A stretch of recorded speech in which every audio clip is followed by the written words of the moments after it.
ท่านผู้ชมที่ฮักแพงสำหรับมื้อนี้ทางรายการสังคมสันติของพวกเราจะนำเสนอให้ท่านได้ฮู้และได้เห็นสาเหตุที่ไปที่มาในการค้นพบวัตถุโบราณที่เก่าแก่ที่มีอายุถึง 2,453 ปีของสองผัวเมียที่อาศัยอยู่บ้านหนองเหือทองเมืองไซบุรีแขวงสวรรณเขตรายละเอียดเชิญท่านติดตามรับชมสองผัวเมียเฒ่าทุกข์จนขุดคำได้2โล8ขีดค้าดินเฮือนของตนเองเหตุการณ์ที่ว่านี้แปลกแต่จริงท่านผู้ชมเมื่อสองผัวเมียหนึ่งที่อยู่บ้านหนองเหือทองเมืองไซบุรีแขวงสวรรณเขตกำลังขุดดินเพื่อจะก่อฝาหน้าซาวเทคานพื้นเฮือนที่กำลังจะปลุกเฮือนใหม่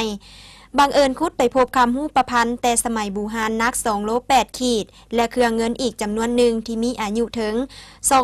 2,453 ปีซึ่งในเบื้องต้นผัวเมียดังกล่าวคิดว่าแมนแผนสังกะสีเลยฮื้อขึ้นมาเบิงแต่ก็ฮื้อไปฮื้อมาก็พบว่าแมนขุมฝังเงินฝังคำของคนในยุคก่อนที่หลักฝังไว้เลยดีใจและห้องโฮว่าข้าน้อยสิรวยแล้วสิรวยแล้วข่าวดังกล่าวได้หัวไหลหู้ไปหมดทั้งหมู่บ้านเลยพากันมาหุ่มเบิงบางคนก็มาขอเลขขอหวยสารพัดบางคนก็บ่มาเบิงละล่าลักแกะเอาเพชรพลอยที่ติดอยู่ตามขันเงินขังคำนั่นเมื่อบ้านจากนั้นก็เกิดเหตุการณ์เหลือเชื่อเกิดขึ้นซึ่งเหตุการณ์ที่จะว่านี้บ่เชื่อก็บ่ควรลบลู่และกลายเป็นเรื่องจริงไปแล้วพอตื่นเช้ามาปรากฏว่าเพชรพลอยที่ถูกลักไปนั่นผัดกลับมาอยู่ที่เดิมจากนั้นที่เป็นข่าวใหญ่โตตามมาเมื่อเป็นเส้นนั้น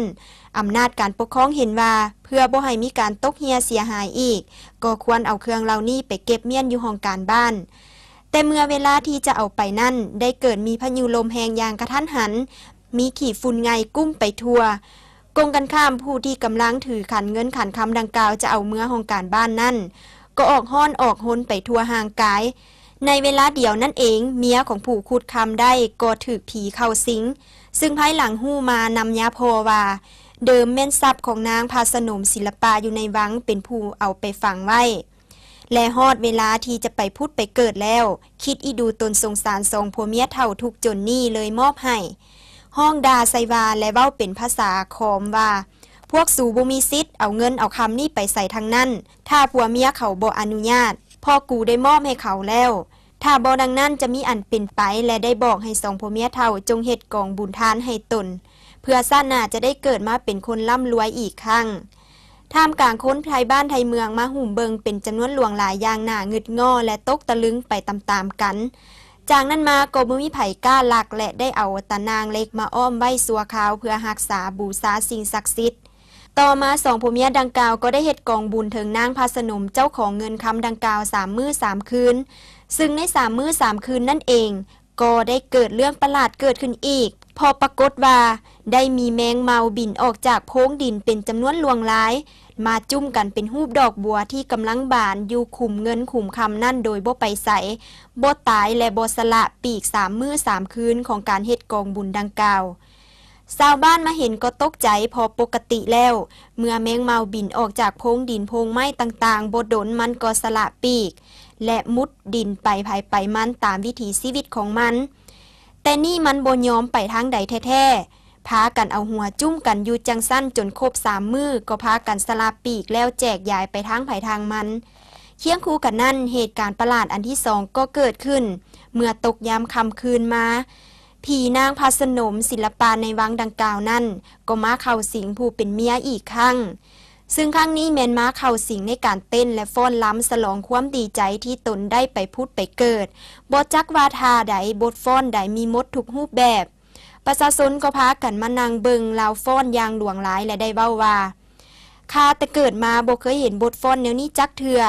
หน้างึดงอและอัศจรรย์แท้ๆซึ่งแล้วจะเริ่มเต้นและฟ้อนตั้งแต่เวลา 7 โมงแลงจนฮอด 3 โมงเช้าสุดท้ายทั้งคู่ผัวเมียก็ได้ตัดสินใจรักษาไว้เป็นมูลมรดกของชาติจากเรื่องราวที่เกิดขึ้นทางอำนาจการปกครองบ้านก็ได้รายงานต่ออำนาจการปกครองเมืองและแขวงสวรรณเขตและองค์การจัดตั้งที่เกี่ยวข้องมีคำสั่งย่องยอสมเสย2ผัวเมียเป็นพลเมืองดีและได้มอบเงินสดให้ในขั้นเบื้องต้น10 ล้านกีบพร้อมกันนั้นก็ได้จัดสถานที่เฮือนดังกล่าวที่กำลังจะปลูกสร้างใหม่นี้เป็นบ่อนเก็บเมียนรักษาสักการะบูชาวัตถุโบราณดังกล่าวตลอดไปเพื่อให้ประชาชนหรือนักท่องเที่ยวได้มาเที่ยวชม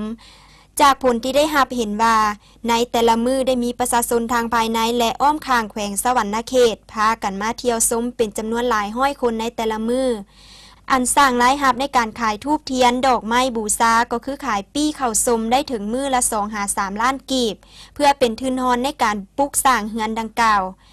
นี่และท่านผู้ชมความดีมีจริงจงมันทำดีเข้าไว้แล้วทุกอย่างจะดีเองดังสุภาษิตที่ว่าเก้าอดเก้าเยือนหากสิได้ทอนคำและถ้าทานใดหากได้ไปไกลก็อย่าลืมมาแวะมาเที่ยวชมวัตถุบูหารเงินคำหูประพันธ์ดังกล่าวได้ที่บ้านหนองเหือทองเมืองไซบุรีแขวงสวรรณเขตมีสถานที่ท่องเที่ยวธรรมชาติอุดมสมบูรณ์ไปด้วยทรัพย์ในดินสินในน้ำหลายแห่งชาวแขวงสวรรณเขตยินดีต้อนรับทุกท่าน